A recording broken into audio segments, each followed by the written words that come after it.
Good morning. My name is Deacon Marsha Roscoe. I serve as one of the assistants to the bishop here in Lower Susquehanna Synod. And I also handle our communications. I am our director for mission, which just means that I help hold us accountable for the mission that we say is important and how we prioritize that.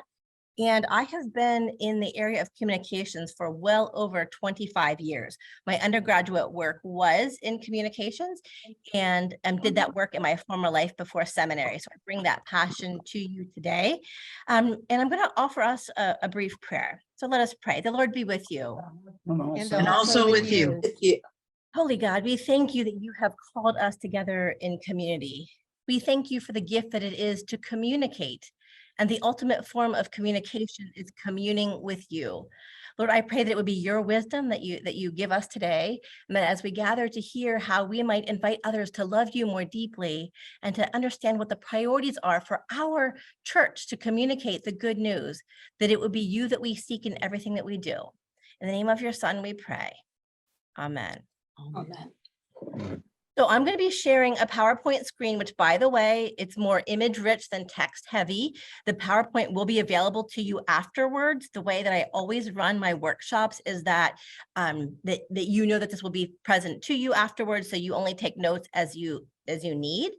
And our time together today will be somewhat interactive because I want to better understand what your needs are. Certainly, I have outlined some critical things I think it's important for us as a church to think about. I also have some cautions and liabilities. I've worked with our ELCA attorney, our insurance carrier. So at the end, I'll give you some more nuts and bolts, kind of good best practices administratively.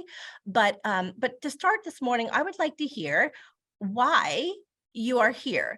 In the chat, if you could just share, you all had some amazing forums to choose from, but as your presenter this morning, I would love to hear why God brought you to this forum this morning so I can do my best to answer whatever it is that brought you here. So just take a few moments if you can and put in the chat why you're here and maybe what you're hoping to talk about, because if I don't get to it today, I am committed to following up with you.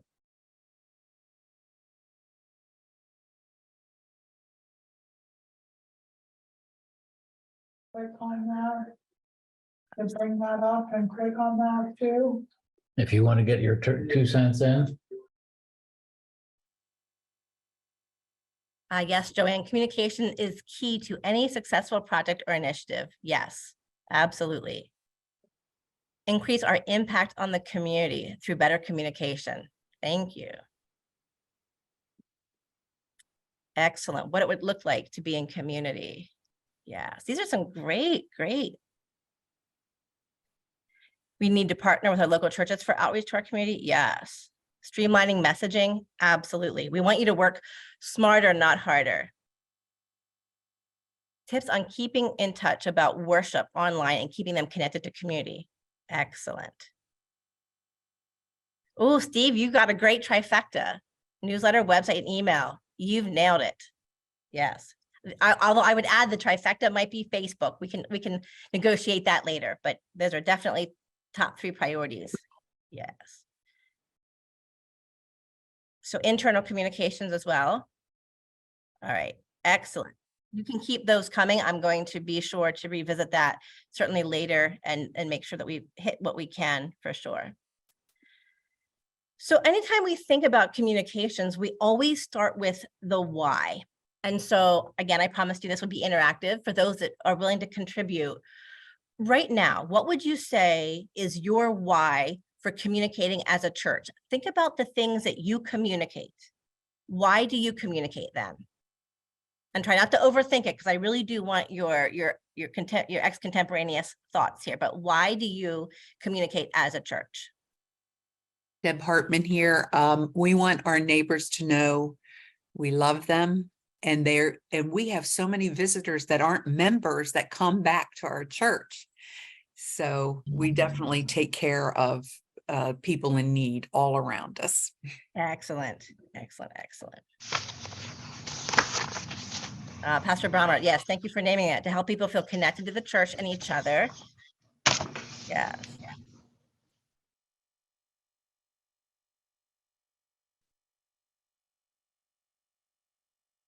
All right, we will keep talking about this.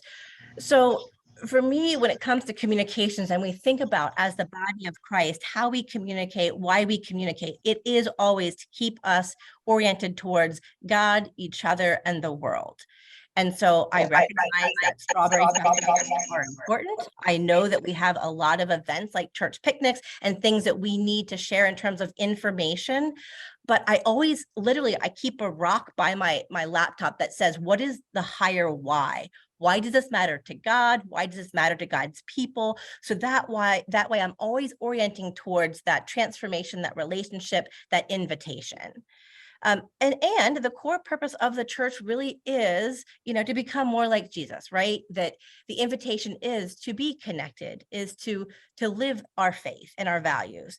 And so I'm really appreciative that someone named the greatest commandment, that is to love God with our heart and our soul and to love our neighbor as ourselves. The other part of communication that I think we sometimes forget is the Great Commission. Our communication is about building disciples. It's about inviting others to live their faith. So as we think about our website, our newsletter, our Facebook posts, we want to be really mindful of how much of this is storytelling, how much of this is invitation, and not just information and one-way communication. So this is another time I really want to spend a few minutes talking about this. Every church communicates something. So I want you to think about right now the physical things that you communicate, from your church's name to your signage to your external promotion, whether it's on Facebook or you send out postcards, whatever it is, your external promotion, as well as your location. What does it look like to go to your website? What is your worship style? How do your ushers greet people and introduce new members or prospective members? What is the vocabulary of the church? What is the attire of worshipers? Are they more casual? Are they more formal? I really want you to take a few minutes right now and think about, what does your church communicate? And I'm going to give you just a couple of minutes, and I want you to think about some of those things, and again, share that in the chat.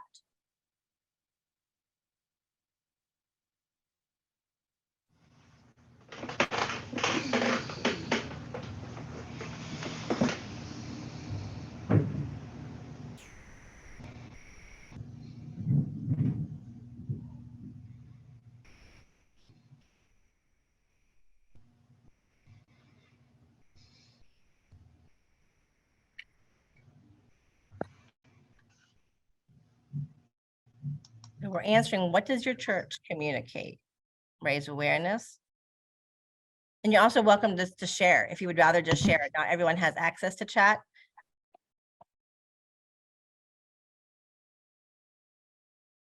Details and teaching.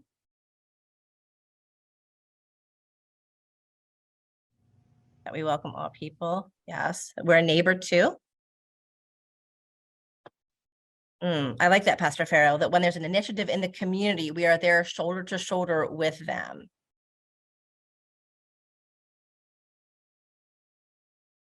So I'm going to invite you, give me more of the nuts and bolts. Like, how are you communicating this? To, like, the physical things that you're using, what mechanisms, what digital mediums. So these are kind of some high level goals and your key messaging, but tell me, like, where are those messages at? Yeah, Pastor Farrell. Yes, for that one that you just mentioned, very, very up to date. There's people in the neighborhood. There was someone who was hit because on a bicycle by a speeding car. And so everybody is up in arms about going 25 in the neighborhood, and they're going to all of these initiatives. And so the church, to show solidarity, we used our nice bright sign to put "Keep calm and drive 25."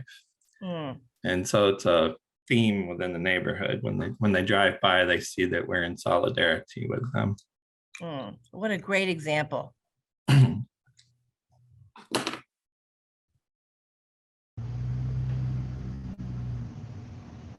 Oh, Pastor Vercal, our campus communicates, busy place community is happening here. And where all are those messages taking place, Pastor Vercal? You did mention the three that you use: email, newsletter, and website, are there outreach communications that you are using that you guys see as outreach? Yeah, I'm coming back in now. I was thinking in terms of the building, like what do people see when they drive by? So I Yeah, took that as your first Yep. question. Like, yeah, it's a church. Yeah, it's an old church. It's made of stone. It's got a steeple. It's kind of classic, but then there's a lot going on when you come around the corner. There are always people walking in and out for community aid, for childcare, for meals, for any meetings, for rental assistance, etc. When we talk about what our deliberate communications are, it's a different matter, but it's usually about worship and about serving. And yeah, the Great Okay. Commandment is just a simple structure that we really haven't deviated from. 8, 2, Right. Yep. 5. Love God, Okay. love neighbor. right. So there's a hand up with the name iPad. Oh, that's me. That's Len. Yes. Yes. I don't know how I didn't sign in with my name, but I did I'll comment fix it. my name earlier. But we're St. Paul Penryn, and we kind of gone through a transition. This is my words, kind of over the last several years. We are an RIC congregation, and we really key on that. We're getting a lot of new people in by just we communicate through. There's an organization in Lidditz called Lidditz Chooses Love, and we reach people through that. We have a food bank. We have notification of that out in front of the church. We get a lot of traffic. We're involved with the county, as far as getting additional foods and stuff like that. So we have a lot of foot traffic coming through and getting an opportunity to communicate with those folks as well. Plus, just a different group of people that we haven't experienced in the past that we just really love now. So we're going to get to digital communications, web communications, but before we get to that, because I do believe that the website is the new front door, but your physical front door, when people come to your congregation, you're communicating something. What do they see? What do they smell? Because some congregations do have smell, some pleasant, some not so much. What are the experiences that they have? What do you communicate from the point that they pull into the parking lot, walk through your front doors? Is there signage? Are you communicating ways for them to be connected or to know where to go? Yeah, so share that. I mean, does anyone feel that they really do that really well, and share what that looks like? This is not about guilt at all. This is, about mutual upbuilding of, I think we all have communication strengths. There's not one of us, even ourselves as Synod, that get it all right all the time. Well, this is Titus Clark. Our building, once you enter, we have signs, but the way the signs are placed, it is placed strategically, so it is visual. We also have a mural that connects with pictures of all of our homebound members, pictures on it. That way they're connected to the community as well. And if one person dies, there's a black ribbon that is attached to that. That's in the building. On the outside, we have a giving tree, and it's a tree that we hang various items on it for people who need them. We have gloves, socks, underclothes, those needed things for homeless population, because in our building, we house the homeless. And then the building is handicap accessible with ramps and doors that automatically open, bathrooms, doors that are. So all of those ways we are communicating that we are welcome. And then we have a little space for children that they can, in our welcome center with toys that they can play. So everyone is welcome there by the way the building is designed. That is wonderful. Thank you for sharing. Who else can inspire us? Even if there's one thing that you're doing well, because I know every one of you are. Yes, Pastor Farrell. I've spoken. I promise this will be the last time I speak. Don't promise Um, that. One thing that surprised me, just something very simple that we tried to do, or that we did, was I did a welcome video and put it on the front of the website, and somebody encouraged me to do that. And that is the one thing that has really surprised me. I've had now 4 people who have actually stuck with it, people who visited and stuck with it. And when they came in, one person actually said these words. They said, "Oh yeah, it's just like it is in the video. Oh yeah." And so what I do is I take them right on through the hallways, I take them right on into the sanctuary, so that it's not a big surprise for them when they come, because it's the biggest fear that people have when they're going to visit a place. And you know that too. You look ahead and see where things are virtually and get as much information as you can before you go visit a place. And so that one video is such a surprise, and it's so easy to do. It's a self video. I mean, it's just have somebody follow you around, or you can even do it. Very practical. It's just like you're talking to people as they're walking in, and it does the pre-work for you. And it's awesome. Right, right. If you are so used to coming into your church and you wonder what other people's experiences are, grab a family member or a friend that's not been to your church and let them walk through the space. Don't guide them, see how easy it is for them to navigate where the bathrooms are, where to go for worship, even like what the worship times are. So, I mean, you can do your own field testing with recruiting some folks to be this outside voice that have little to no experience with your congregation, to give you some feedback as to what is it like when they show up. So don't be afraid to draw on the voices of others to find that out. Your physical space is incredibly important, how welcoming it is, how engaging people are when folks show up. And I know you know this, but I just want to remind you, because we will spend a lot of time on the actual messaging and the web pieces, but this is important stuff to be thinking about. All right, we will come back to that as well. So the most important thing for me about communications is that the purpose is meaning-centered relationship building, that what we are communicating has deep meaning. And there's 3 relationships: relationship with God, relationship with self, relationship with others. That as the body of Christ, our key messaging is actually pretty clear. How do we love God? How is God loving us? I'm going to say that again. How is God loving us? Not enough church communications are actually centered on God's action first. It's often we want to get our commercials out there. Meaning-centered relationship means, what is our meaning as the body of Christ, as beloved children of God?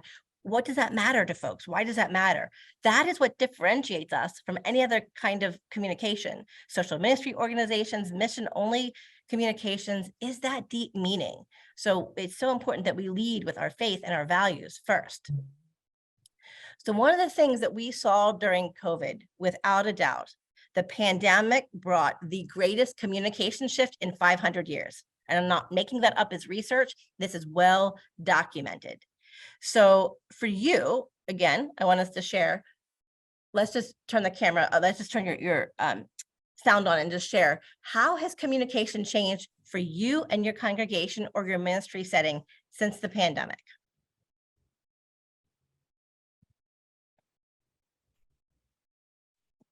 We did 2 things during the pandemic. One was to, by way of phone, reach out to as many members of our church, especially the homebound, to let them know that we were still connected with them. And then, out of necessity, we initiated drive-in church, which enabled us to gather as a community via our cars and listening to the service outdoors. And it enabled some people who were not familiar with our church or were intimidated by our church to come check us out. And we actually picked up a number of members by way of the outdoor service. And it's become such a popular thing that it's still being utilized now as one of our services throughout the spring and summer and fall. I'd like to piggyback on that because during Lent, we do drive-by ashes 2 times a day. And we get people from other denominations that want that, but their churches don't do it. So that reaches beyond to other people who are churched, but they like that receiving the ashes that some Protestant denominations don't do. I see a lot in the chat about, Zoom worship, outdoor services, social media changed. Well, Bible that study. also telling it too. We had services in the parking lot over your radio in your vehicle, and we also started the live streaming. Well, we still do that. Even, people can stay out in the parking lot now yet and listen to the service, and they also have a live stream. The only complication with that we've noticed, we have less in-person worshipers, which people are home, live streaming. Now our contributions have actually gone up, as far as the monetary, sponsorship of the church, that hasn't fallen off, but we still would like to see the people in person. And, I guess people have got accustomed to just staying home and watching it, live stream. Yeah, absolutely. Got Absolutely. two board there. Yeah. Anyone else? I think there's definitely over communication right now, more quantity over quality, hoping to engage people in so many different ways that it's almost too much, and I'm not sure it's actually helping us. And it's just so many details in the hopes that they'll buy into our product. I'm going to make a note. We're going to come back to that. Great point, Pastor Ekman. Great point. Yep. Because, okay, so one of the things that we do know about the pandemic is that, and this is not just myself being self-serving, I think communications is more important than ever before. What happened during COVID was that now information had to be more urgent and more immediate than ever before. You were changing worship times, worship spaces, online, not online, in the parking lot, not in the parking lot, left and right. And so the immediacy of communication rose, and now there's this expectation that we keep plummeting through all of this communication. So I think what Pastor Ekman is raising is so important, is to be reminded that we were in an anxious time and communication was amped up. It's still super critical that your websites actually have your worship times that are accurate, by the way. Not all of them do. I mean, that should just be a baseline standard. But this idea that information had to be much more immediate. But what did also significantly change was most folks now were getting their information on devices. We can't dismiss that. Whether it's their cell phone or their computer, they were getting immediate information more and more on their devices. Not that there isn't a place for newsletters and print. It's a both and, in my opinion, but the digital need has just grown so tremendously. And paired with that, in terms of community, how people connect with one another is much different now. So there is more of that online. People are turning more to online, and it's replacing some of that in-person time. That's a reality. There's nothing that we can do to get rid of that. I don't think that's going to go away. What we can do is figure out, how do we nurture community in both spaces? I mean, and so what you have appropriately named is that worship changed, okay? And we now have in-person and online ministries, and neither one is a substitute for the other.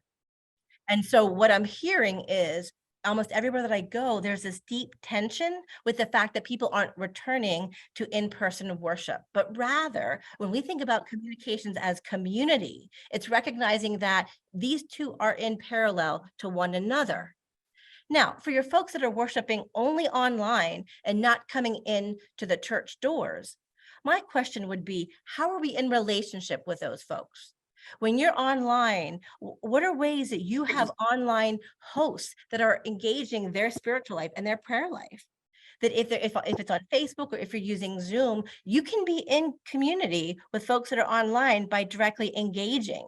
The pastor cannot be. The pastor cannot be leading worship and doing all the things they need to do in terms of the liturgy and be that person. But this is part of the body of Christ now, to say, how are we connecting with those folks that are online?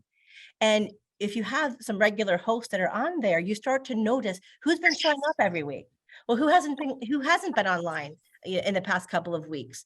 What are ways that you can engage with those folks and pay attention to what are their trends? What are their commitments to being present online? Are they online givers? When you put out the invitation, is there a way for them to give online? So instead of looking at this divisive, this worship experience versus this one, they go in parallel. And that tension, I just don't think is going to go away. Which does lead me to this idea too, that I think we over identify with church attendance in terms of worship numbers in person, because most of you, from what I've heard, a lot of folks, the giving is actually up. The engagement is actually up when you consider the online experience as well as the in-person. And so I think the metrics that we're using to think about vital church attendance, we haven't figured out what those numbers, if there is such a thing, should be. But rather, if we're focused on meaning-centered relationship, or the folks that are worshiping online, drawing their relationship more deeply to God and to those that are in that community. That should be our first question. Why are we here? What is the purpose of the church? And all these formats that we offer, worship, Bible study, counsel, whatever it is, have we taken our eye off the ball that the purpose of this is discipleship making invitation as well? So I know that that's just been a tension for many congregations. For a while there, a lot of congregations were reporting that only 50 to 60% were back in person, but online engagement seemed to be pretty steady. So I don't know where your numbers are. I actually don't think numbers are as important, because we are called to feed the sheep more than we're called to count the sheep. And so as you think about your experiences, how are we feeding? How are we feasting on God's kingdom? So important. And our missional priority really is looking at, how are we becoming more like Jesus? And how are we reminding folks that in the midst of all of this, that Jesus is absolutely present? That has not changed. So for me, you're going to kind of get my communications best hits now.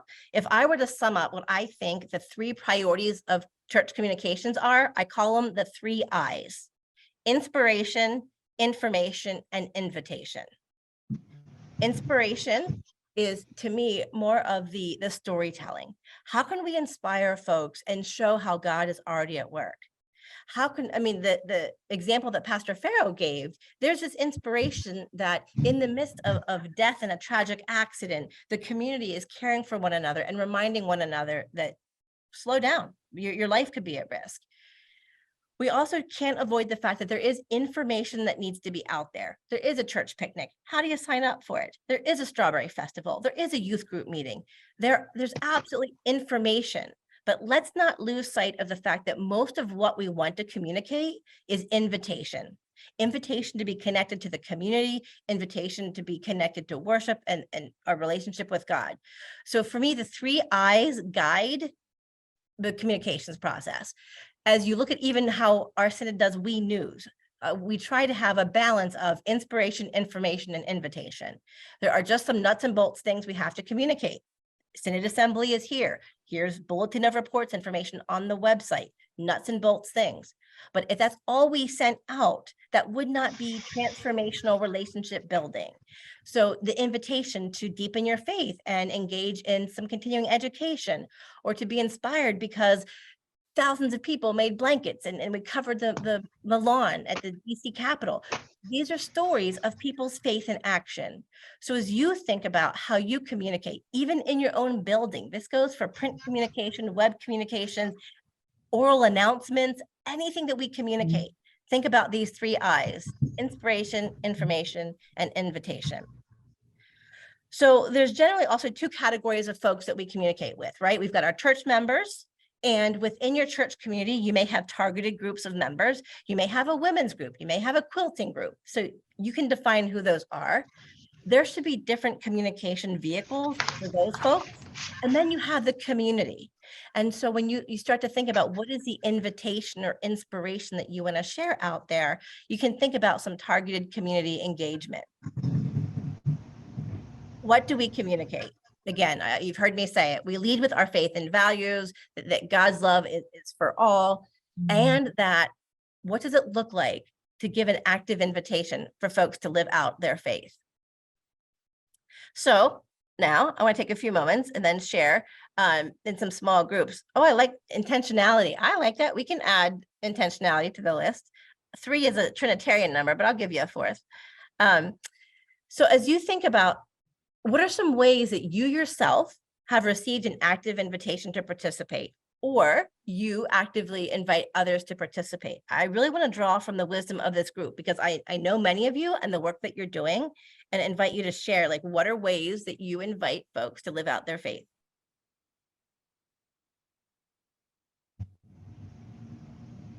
And then in-person conversation. I think that's, to me, that's the most effective. The person you're asking or inviting is probably less able to, I mean, they have to give you an answer right then. And it's just so much more, more impact. Mm-hmm.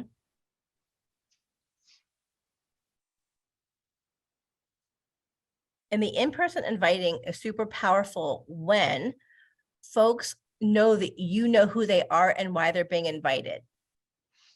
When people feel like you're just trying to drive up numbers, that really is not appealing. But to say, hey, you know, I know that you've been really busy lately. Would you like to come and enjoy a meal at our church and just be with other folks that are like-minded and live their faith? That's a different invitation than just, what are you doing on Sunday? Want to come? Help people see why they matter to God and why what you're inviting them to is important.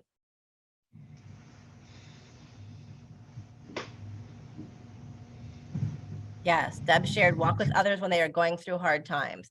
That is meaning-centered relationship, showing up the feet of the cross, being a part of that suffering, just witnessing that suffering. Yes, for sure.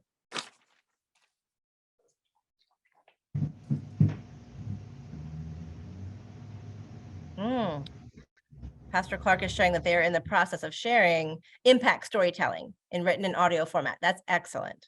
It's excellent. Yeah, Pastor Best is saying that it all depends on context, right? That is important to know whether or not someone would prefer a phone call, a text message. Definitely.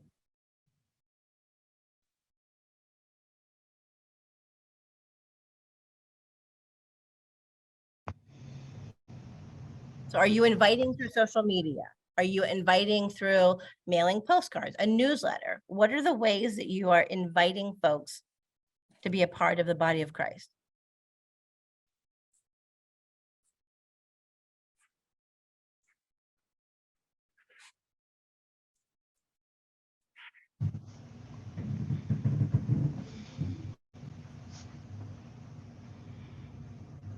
All right, our outreach is in person. We need to reach out to those online.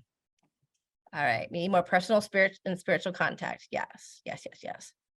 Okay, so we'll come back to that in another way. So another thing that is really important, especially in this age where I think, to even get back to what Pastor Ekman had lifted up, that when we think about communicating, especially on the website and on social media and in announcements, there's this general soft rule. I don't like the word rule, but they call it a rule. I didn't make it up, the language, but there's a 50% rule. And if the information does not apply to at least 50% of your congregation or your intended audience, it really does not warrant a church-wide announcement, email, social media post. So we are in an age of information overload. The other thing that I think is important to share is that we also are aware that we're coming out of this season. It has been a lot of deep grief and deep trauma. So it's not just that we had a pandemic. We are in the face of serious racial justice issues, LGBTQ issues.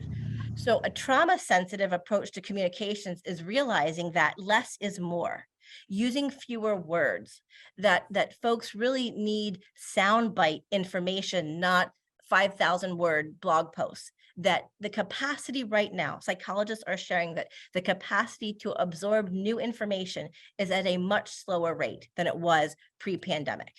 Because of the barrage of information and the immediacy, people are incredibly tired. So I think that 50% rule is really important. And also this idea that we don't have to necessarily say everything that we think, number one. And number two, that as we think about our strategic communications is giving folks a place if they want to go deeper. When you think about social media, maybe it's a short post with a link to the longer story if they want it. Maybe it's just more image rich, that if it draws people in, again, they can go deeper. We want to think about scaling back the volume and the number of words simply because people's capacity is different. So that was one of the reasons why our We News, we alternated, we changed how we offer that. Instead of having all the words in the blog post or the stories there, it's just a short paragraph. If it speaks to you, you can go longer. We're trying to be sensitive to that and live that out as we understand these. So the 50% rule, I think, is really good. And just realizing that too much messaging can be a bad thing. What's most important is that you're consistent and that the information that's out there is actually accurate, like your worship times, like how to register or sign up for something that you're offering. So as you think about how you communicate, these are all things that you want to be thinking about. There is verbal and nonverbal. You've got the building itself, which is a nonverbal communications. The verbal, what are the people and the voices that are there when someone comes into your building? The atmosphere and the experiences. How do people feel when they come there? Does it feel warm and cozy, or does it feel like an anxious system where everyone's rushing around? You look at the stories that you're telling. Stories matter. Stories are how we live and we die by. Your signs inside and out, are you helping them understand how to get acclimated to your community? Make it easy for folks. When folks have to work at it, it literally is exhausting. So make it as simple as possible. I think this is a part where I mentioned early on that in a lot of what I see on social media, we don't have a lot of gospel language. We aren't necessarily grounded in this scriptural lens for why we do what we do, and that hopefulness that we have, and this need and this call to be compassionate, merciful, and graceful and loving. Because the truth is, who Jesus is what we receive. That's our starting point. And so as you think about your messaging, how is it embodying what we believe to be true? And paired with that, yes, there's hope, but to recognize that there are real life experiences and there is a lot of pain and suffering out there right now. And so how can we as a Christian community lift that up and identify these are real, and that we value our meaning as people of God more than we value the discomfort, that we just don't want to feel discomfort. So it's not easy to sit with someone that's in pain and suffering. And yet it is the call of the cross, without a doubt. Yeah, and I said it all right, like stories matter. I mean, people make sense of their lives through stories. So the storytelling is really, really, really powerful. And they don't have to be a lot of words, again. So whether it's a photo, whether it's a really short video, but what are some ways that you can share what's going on in God's presence in our midst through stories? Always keep stories. I consider stories as part of information and inspiration and invitation. Try to get stories out as much as possible. Any questions so far? I'll just stop before we go into the next phase, because we're going to start talking about the print media and the website, that kind of thing. All right, so you're with me on the theory and the perspective. All right, so the challenge now is, if we are going to work smarter, not harder, and we know that communication is so important, how do we do it well? Right now, the golden rule is 3. There's 3 essential church communications, and that's website, email, and Facebook. A 4th might be the newsletter. Many congregations still use a printed newsletter. Many congregations take the email that they send out, they photocopy it, and they mail it to their homebound. So I really should call this email/newsletter. But these 3 communications still rank up there. So if you do nothing else and you want to be an outward-facing church, do these 3 things: website, email, and Facebook. Church websites. I just checked the research on this from Forbes. They are still the most important outreach tool you have at your disposal. Even well beyond any kind of church apps, it is your most important it's your most important tool for engagement, because 97% of people still search for local organizations online. It is the only platform that's available 24/7, 365 when someone would want to register for an event or that kind of thing, because there can be an engagement. Submit a form to our pastor who wants to pray for you. It really is and remains your new front door. So if you do nothing else well, I invite you to have a strong church ministry website. And the purpose of the website really is a central hub, that you have this single destination that gives all of your information, your inspiration, and it keeps up to date with local information. So your church times, your Christmas Eve worship services. Friends, I was just at someone's church a few weeks ago, and the board out front still had Christmas Eve services. Christmas Eve, not even Easter. Okay, this is real. So it's so important that you think about, if we're going to be in an invitational church, keep your information up to date. If you don't have the capacity to keep it up to date, don't put it there. Don't use the board, take it off, because that definitely signifies that the church is still at Christmas, and here we are post Easter. So but I defer. So when it comes to your website, the other thing to remember is that you need to share this early and often, and actually share the URL. The mistake I hear a lot of congregations make is they'll just say, well, visit our website. Well, what is it? You might know because you're the one that's inputting all the information, but people need the website URL repeatedly because they don't have it memorized like we do, who look at it all the time. So I think that's a really important tool there. So I love this idea for your website. It's called the kitchen principle. Okay, everything has its place. When you think about a tidy kitchen, everything has its place. Not everything in a kitchen is visible, but what you need the most is very accessible. What you need less frequently, or maybe for a more intensive recipe that you're going to use all sorts of gadgets, then you go and you get those things out. So you want to think about this principle of keep it tidy, everything has its place, and only those things that they need a lot and frequently would be accessible from perhaps the homepage. And yet, and like timely items, things like the church picnic, they get a banner ad with a link to a registration, but they don't need their own web page. So the other thing that happens too, when I search a lot of church websites, is the belief section. What we believe is the heaviest section. It's a lot of text. Think about this kitchen principle and trying to be more trauma sensitive, to use less words all the time. So the idea might be to use some kind of postcard or information card that looks, this is just an idea here on the right, that if they want more information about what you believe, they can go deeper, or perhaps there's just a few key statements and then for all of it to go deeper. So you want to think about cleaning up the messaging in a way that you don't overwhelm folks, but if they want to go deeper, they can. So before we go, we're going to talk about email. Before we do that, I just want to stop for a moment to say, what are questions that you have about church websites and even your own best practices that we can triage, because these are so important. Yes, Joanne named adding white space. So important. It's not just for those that have cognitive disabilities, but white space literally feels less crowded. It literally gives breathing space as folks look through your information. Love it.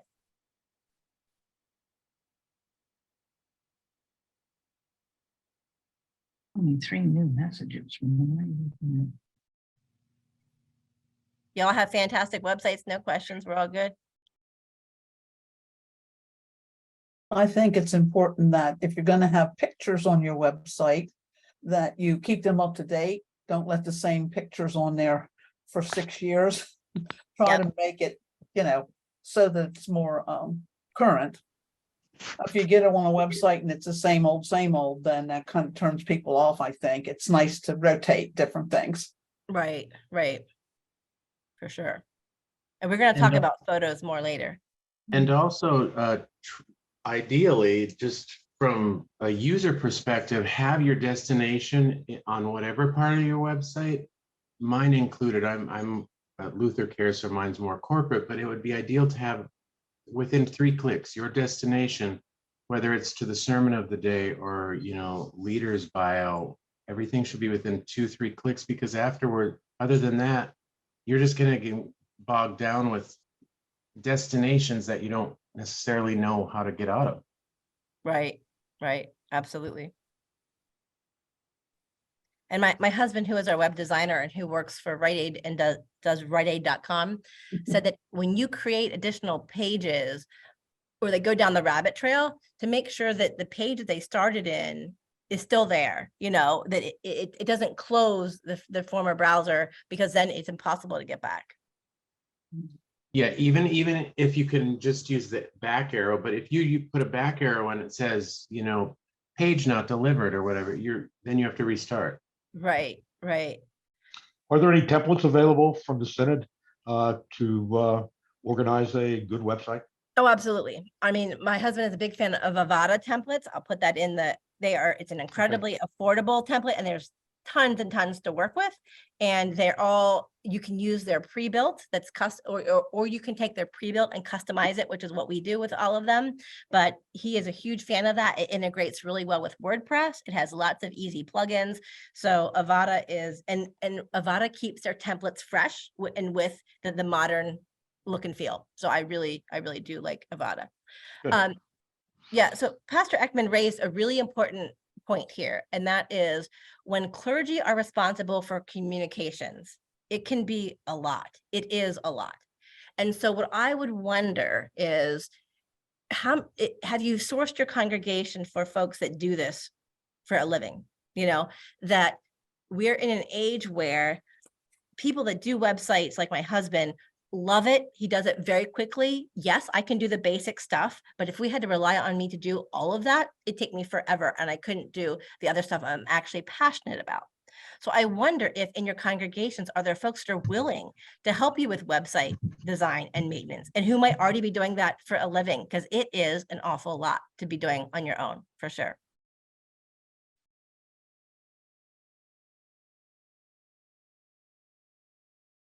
Okay, so Alan is asking for clarification on white space. So let me see if I can find a good example of that. Well, actually, I'm just going to pull up my Zoom screens here so you can see on this page. This is just my Zoom, extend your brand and engage new audience. The white space here, this is a good example of, it's not too text heavy. There's just 5 bullet points, but there's this nice white space around the text that it draws your eyes in to just a few bullet points, a heading, a subheading, and a few bullet points. This is a good use of white space. It's not over text heavy.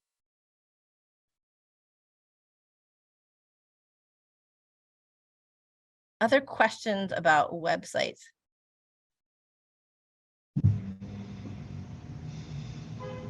right, so we're gonna go on. We're gonna talk about email for a bit. Actually, Marsha, I have one question about web space. Sure, Maybe it sure. might be helpful.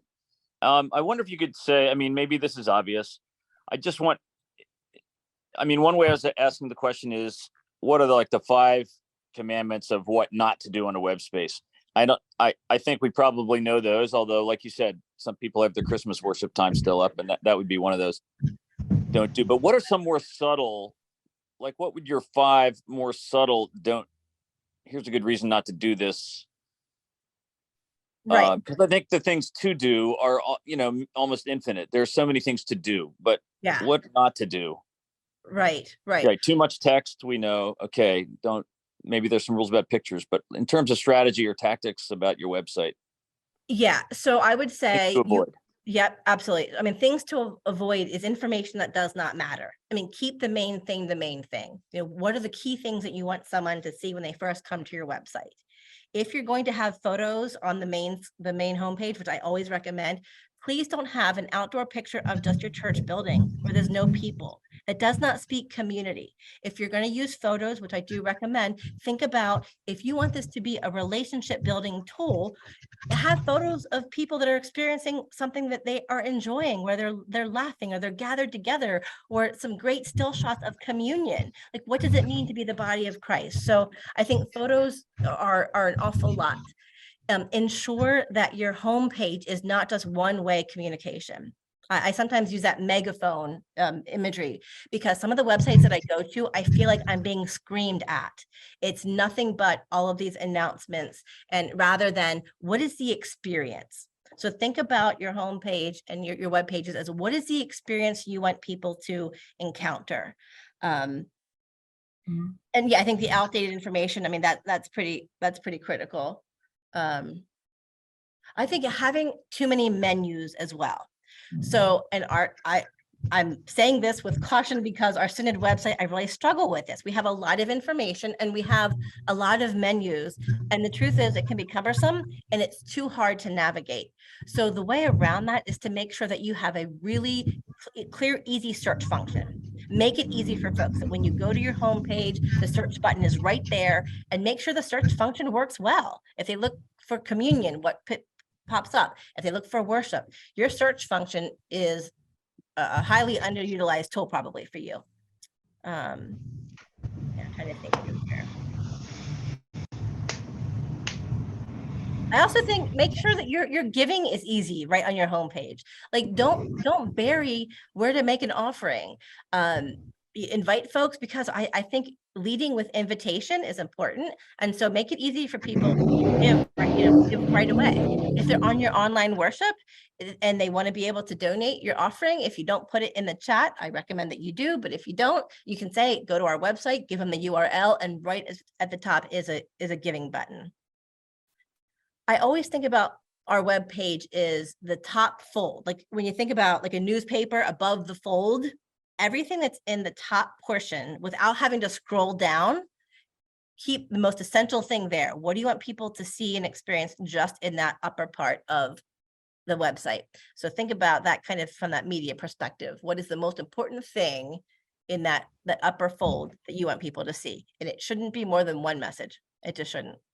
If it's a banner ad that slides, even banner ads are kind of going out of style, to be honest, but you want to make sure that your website is laid out that one key message is right there above the fold. Pastor Ferris says, I can't stress location enough. I spent tons of time watching information about a church only to find out it's in Kentucky. Yes, yes. So and do you know how many like Zions that we have? So just say it's Zion Church and not have an address, it's or a phone number. Those kinds of critical information should absolutely be on your website. And how to get to you, All right, so we'll keep going here because I'm going to be available for Q&A at the end too. So those that want to pop off can have a break before we come back. So email still remains, according to Forbes, the #1 communication for churches, after website and even before social media. So 50% of users still check email first before social media. Only 15% check social media first. And 91% of folks use email daily. 57% use social media daily.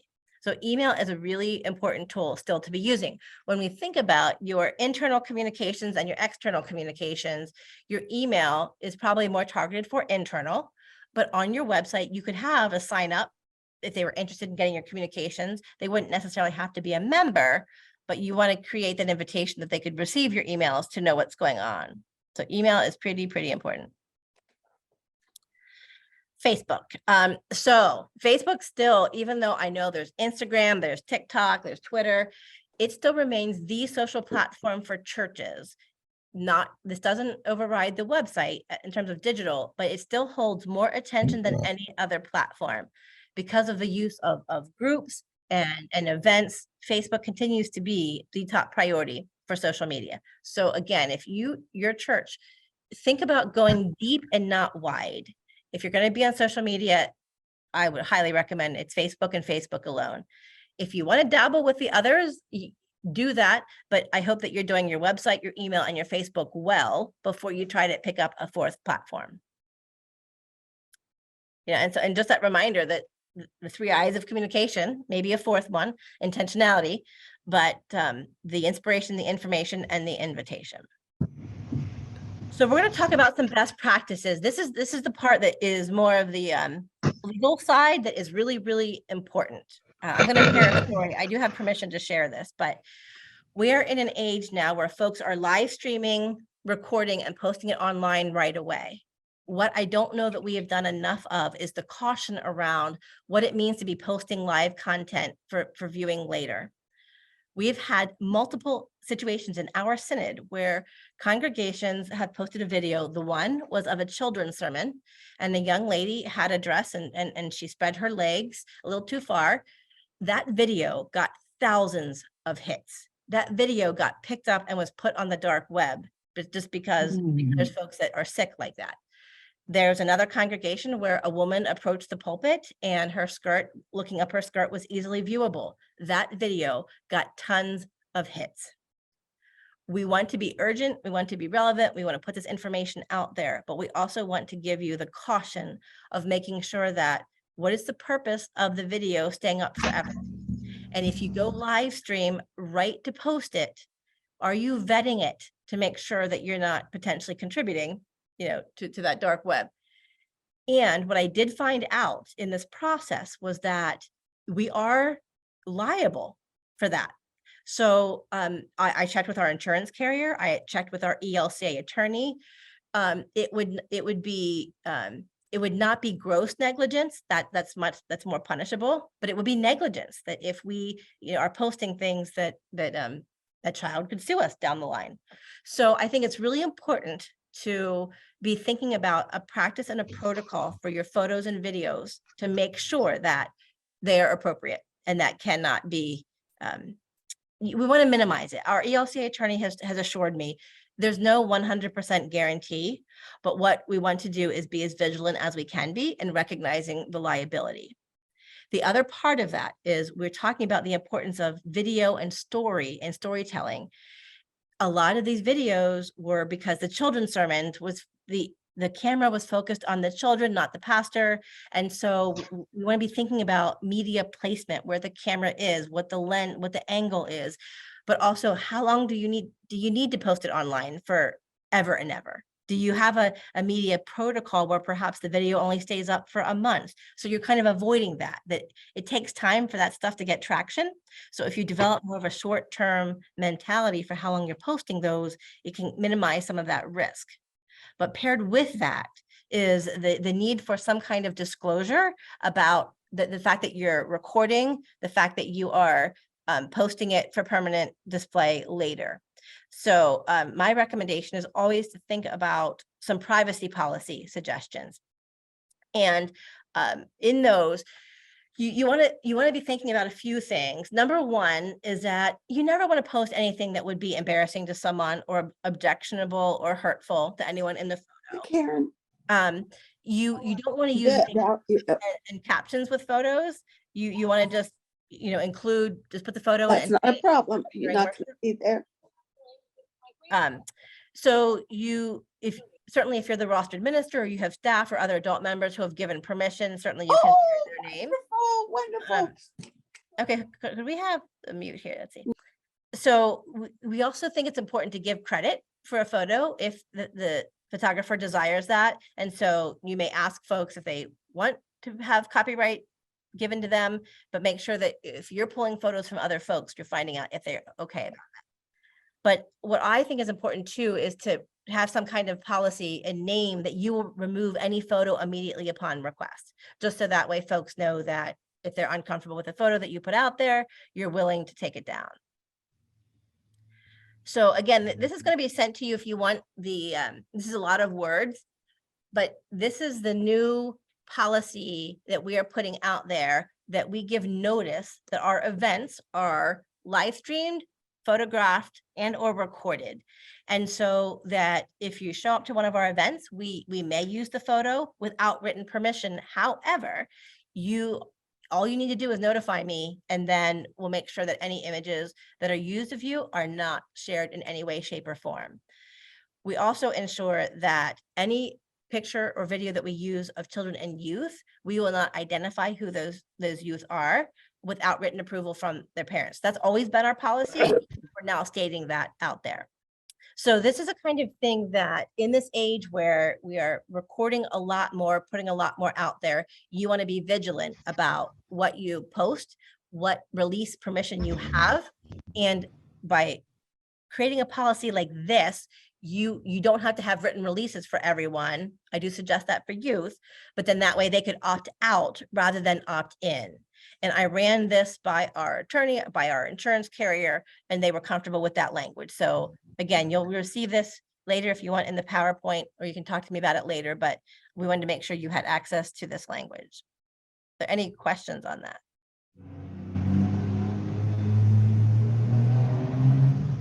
All right. So here's what I would like you to do. I want you to think about, we've shared a lot today. Is there one thing that you see right now that you could improve with your communications? Is there just one thing? Because we've talked about a lot, your physical space, your website, your social media, the messaging, what you say, how you say it. The Kaizen effect is that a 1% change every day gets you somewhere different, a completely different direction in 180 days. And so what is this one thing that you could do? Yes, Evan, website is so important, even more than Facebook.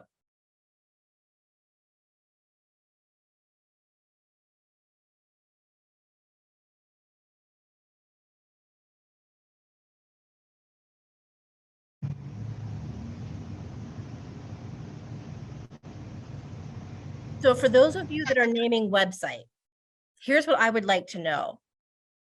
Is there a way that our office can walk with you? Do you want, my husband is willing to host free workshops. Like, we just need to know, how can we accompany you in your website formation? So just know that invitation is out there. If there's ways that we can help, just please get in touch with me and we'll figure that out. I think a website would be, I'm sorry, just a get together to go over the website material would be very, very helpful. Okay. So if there's some kind of something you could put together, that would be great. Absolutely. Yep.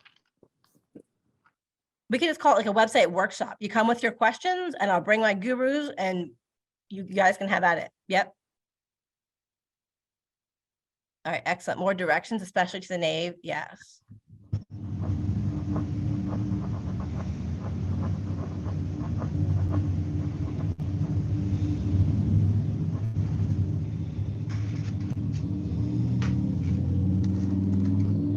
Before I go into resources, is there anything so far that we've talked about that you want to dig into a little bit deeper?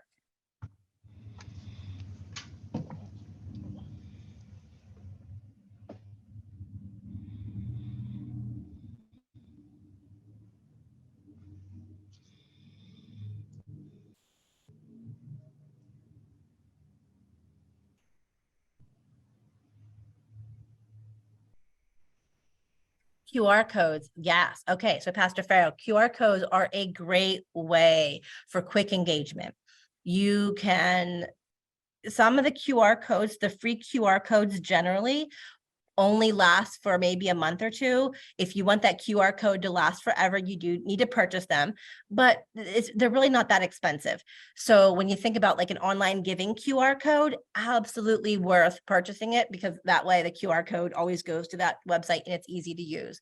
But you could use the free QR codes for just a short period of time. So that's a great, thank you, Pastor Farrow, for bringing that up. Oh, you just mean adding them. That was one thing you could do. You weren't asking a question.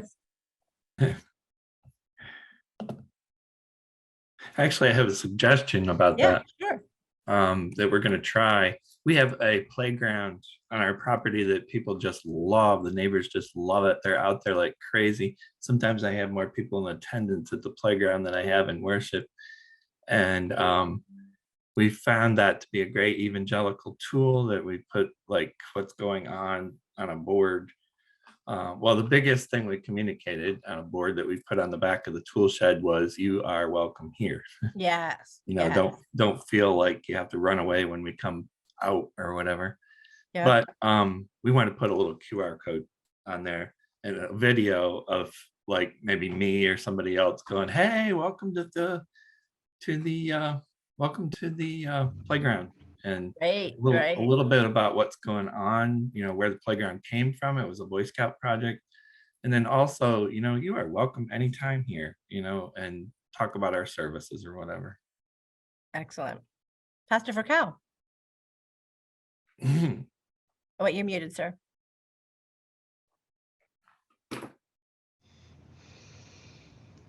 Pastor, we can't hear you. Do you mind unmuting for us? All right, I thought I had done it. There we I go. must have hit big thumbs. Yeah, I was asking about Facebook earlier. You know, when I was in seminary, we had this whole thing about divesting from South Africa because South Africa was just so kind of repugnantly, you know, divided in its racist culture that we didn't want to even be near there in that space. And so I wonder, I mean, Facebook is kind of a monopoly. And I wonder if I asked you for more reasons, can I live without Facebook? Yeah, sure. How much damage am I doing to our outfacing? Or maybe to say, is it really that bad for churches? You know, I mean, in terms of contributing to the general defecating of information and being so close to that extremely polarizing and strange place. For me, it's kind of a moral question. I just don't want to really be part of it, but. No, it is. And Bishop Dunlop and I have actually had this conversation multiple times, and all of our church folks are using it.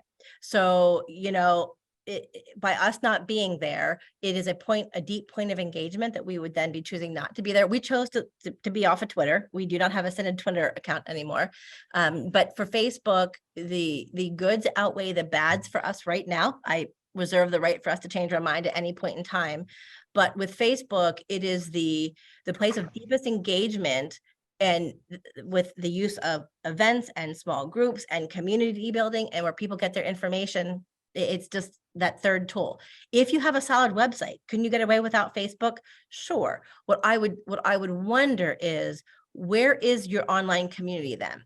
So if it's not Facebook, where are folks gathered where they can go at any time to post a thought, a question, and be in community together? Because that's really the biggest powerful tool that Facebook has. We have it. I just don't. I understand. Yep. And I figure the spiritual presence on Facebook needs all the prayers it can get. So I think the more we can talk about Jesus and God and scripture and inundate Facebook with it, maybe there's a holy purpose there. But I really respect the theological concern there. I do. Okay, I'm going to share with you some resources that are available to you that are already out there. And then I'll certainly give some time for Q&A, and people that want to pop off before your 11:45, you may do that. So, and again, this PDF, this PowerPoint is going to be available to you. I really like Pro Church Tools on YouTube. They're a group of church gurus that give you the latest in the research and the trends, and they show you how to use things. So their YouTube channel talks a lot about church strategy and communications. Just a great resource. The ELCA has 3 good links on here. I took a screenshot here on the right. Their communication tools, if you don't know, there are some, I mean, it's limited, it's not an exhaustive amount of resources, but they give you some basic social digital collection images, Easter collections, there's God's Work, Our Hands. There are some resources already out there for communications. The ELCA does have a guideline for using photos. So if you want to pull that down, use that, adapt it for your congregation, you have full permission to do that. So those are definitely some good tools. If you want to play it safe with Pastor Farrow, did you have a question? No, okay. So free photos, I will tell you, stock photos are only secondary to real is always best, okay?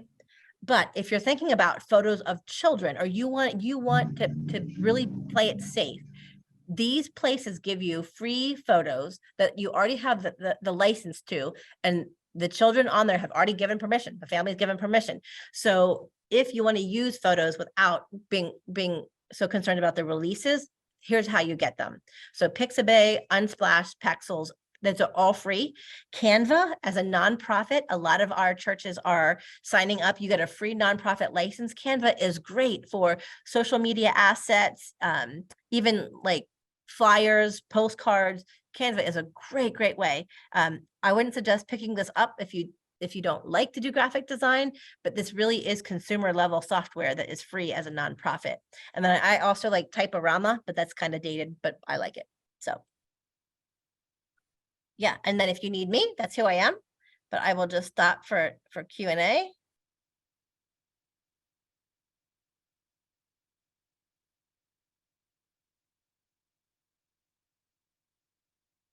And see what you have. This is, you can bring up anything. So it doesn't have to be something that I talked about, like as you think about communications as community and relationship building, anything at all. We talked about running like a two parallel paths in at the church on Sunday versus like Zooming, to a online. How are congregations handling communion? Well, our ELCA polity right now is that you need to be in person. So we do know that there are congregations that are offering online communion. That's not the practice of the ELCA or the Lower Susquehanna Synod. Well, I guess where I was going with that is if you're running, like you have somebody leading both paths, the people that are doing it online, are visiting online or attending services online. Are there home visits involved? So some congregations are absolutely doing that. They follow up with a home communion. Yep. Gotcha. Okay. Stephanie. Hi, I was just doing a quick search of our sites just to see kind of what they look like in comparison while you were speaking. And I realized we have an old site and this new site. Do you have knowledge or instructions on how to remove old sites from search engines? Oh, that's above my pay grade, but my husband would know. Okay. So yes, if you want to send me an email, Great. Stephanie, and then I will carbon copy my husband and get him back to you right away. Yep. Lovely. Thank you. Yep. There are easy ways to do that, to disable the Google search to get to that. Yep. So for those that are naming some overwhelm, yes, let's talk outside of here. The website is such a huge role and emphasis for communications that I really don't think it should be pastor led. I just really don't. And so I would love to talk to you guys individually to help you figure out how to get there. And the one thing that I was trying to do with my evangelism team before I came on staff here at the Synod was use my evangelism team for my communications. That because evangelism is to be outward facing, that communications is evangelism. So might there be a team that would be a part of evangelism that's paying attention to this and not pastor driven? Because when you think about the bulletin announcements, that those things are easily to be copied and pasted if they're invitational, inspirational. They can be copied and pasted easily into social media. But when we're thinking about a website, that's a much more concerted effort. Yeah.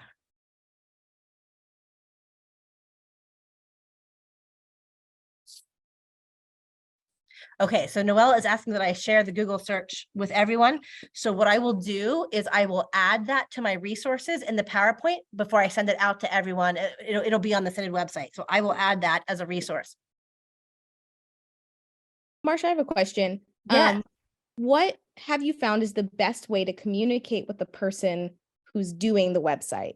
I often find that a lot of the changes that need made happen in the office conversations, right? Very pastor led too, which is probably why many of us become the ones doing all of the website updates and the Facebook updates and all those things. So what have you found in your own office work that works really well to communicate with those people if we did outsource to somebody else to make those changes? What kind of works best?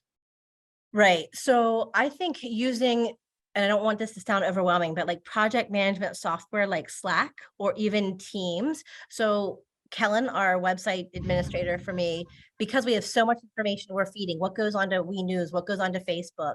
I mean, we're using the Teams like a plugin for tasks that's assigning tasks and timeline. It's pretty intensive, but Slack is a way that you can just put some information out there and figure out which project does this go to, and they get alerts, and it minimizes the amount of emails that you've got. So we also have like a communications calendar that we meet monthly to say what are the communications that are going out the next month. We know yearly how many videos we're going to do, and when we schedule those ahead of time. So we do have a more longer term comprehensive communication strategy. So then when we meet every week, Monday afternoon, and we're looking at what are the priorities, what does he need? So that way he has what he needs for the week, and then it minimizes the email throughout the week to ask all the questions. So we've got a good strategy of in-person meeting and also an online environment to manage all of the content. Does that help? That's a lot. No, that helps. It's just another meeting. Well, but if you use Slack, right, you wouldn't ever have to meet.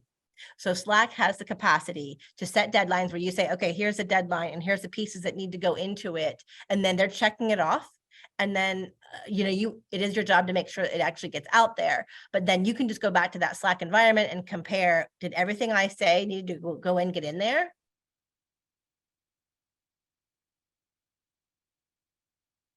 Other questions? Yeah, so Pastor Best made up a very good question. We are in a different era. Like, when is the last time a congregation looked at how it is organized and who does that? Absolutely. I think because communications is such, it's a new priority. I thought, as a communications person, I've always thought it was one of our top priorities, but now people actually believe me because it is. But Pastor Best, did you have anything that you wanted to add from your insight on that? Yeah, sure. I can do that. So in my last call, we took a look at how the church was overall organized, because we hadn't done that in a long time. And so oftentimes what happens in congregations is we add on, and yes, I'm saying this for emphasis. It's like throwing duct tape on things, and eventually it's a mess, and that's not intentional. And it's not that we're bad or anything, we're just busy. And so one of the things that's really important is to, every once in a while, take a look at how the church is organized, who's doing what's the expectations and the assumptions, and to say, if we were starting over, how would this be organized? Because what you may end up discovering is that, we have this staff person and we don't need this. We need a communications person. That's just an example of a possibility. Or we've thrown so much on the pastor's plate, which is typically what happens, and yet we still have the same expectations for hours and pay and all this other type of stuff. And it's not realistic, it's not fair, all those type of things. So it's a matter of taking a look, and also what's the skills and the talents in the congregation? What has God provided in the congregation, so that we're not trying to do it all, which is something I think that you were talking about, Marsha, but really that gets back to what I had said is the idea of intentionality, of what we're not trying to get to everybody. So what can we do and do well? So that's what I would add in. Yeah, absolutely. Yeah, and so I will tell you, and I've gotten a lot of resistance from this, but I think that the role of our church administrator has got to become digital as well. And so many church administrators that I work with very much do the printed bulletin and the printed newsletter, and do not necessarily do anything with the social media or the website. And part of it is a capacity issue. I understand that. And as Pastor Vercal pointed out, in this era, WordPress, and you can build a church website on Wix.com for free as a nonprofit. Now, there's liability to that, and I won't get into that right now, but it is, if people can post on Facebook, you can create a website. People know how to manage content and create an event on Facebook. You can create an event on a website. So that information really, I think, is something to consider, is how our church administrators, their workload, how they function. If I were hiring, they would need to have communication skills in that area.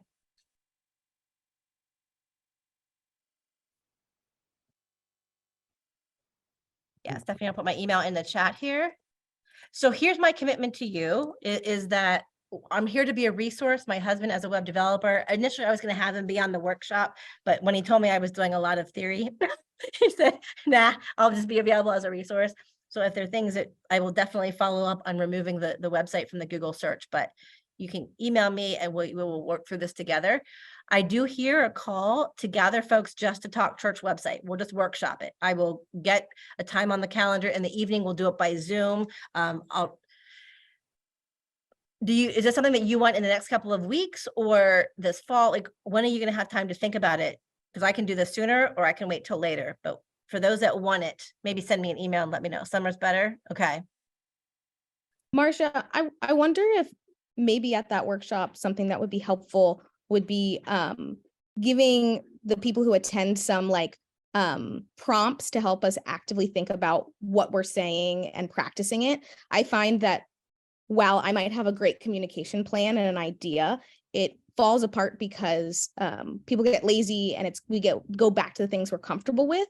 And I find that even if I'm outsourcing somebody else to post something, it falls apart because staff doesn't know how to communicate well about what they want to talk about. And so Okay. I wonder if you have some prompts for us to work on that, to practice that. You Sure, could sure. look at it and say, yeah, that works. No, this is crappy. I think that would be really helpful for me. So I could even look at my staff and say, oh, we're all talking about this differently. How do we figure out? I know the 4 eyes is great. Love that. But I think even just between me and my Oh, no, sure.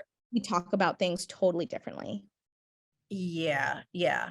So, and that's a case where I wonder if, Pastor Elizabeth, why don't you send me, if you're willing to, some of your communications pieces and let me workshop it? And can I use it as live? Because I would rather see what kind of content that you're using and help workshop it live so people could see. That would be awesome. Okay. All right, I'm hearing some other conversation on communication. Yeah, so strategy is actually my thing. So Pastor Bess, you know that. I have a whole thing on strategy. So those that want that deeper strategy, I just did not want to overwhelm you today, but I will create a workshop on strategy as well, for sure.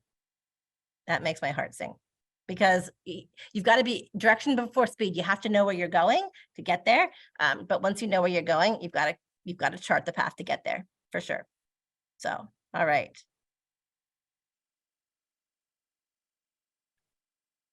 Yes. All right, any other closing questions or thoughts for me? And I finished 2 minutes early. That's awesome. All right, how do I send you out with the closing prayer? I'll stay on for just a few minutes if anyone just wants to chat personally. The Lord be with you. And also with you. Holy God, I thank you for the energy and the spirit that you gathered us today, and for the wonderings about how we might improve the way that we communicate who you are and what you have called us to be. I pray that you would send us forth strengthened and renewed in our shared common purpose of proclaiming your good news in everything that we do. In the name of your Son, we pray. Amen. Amen.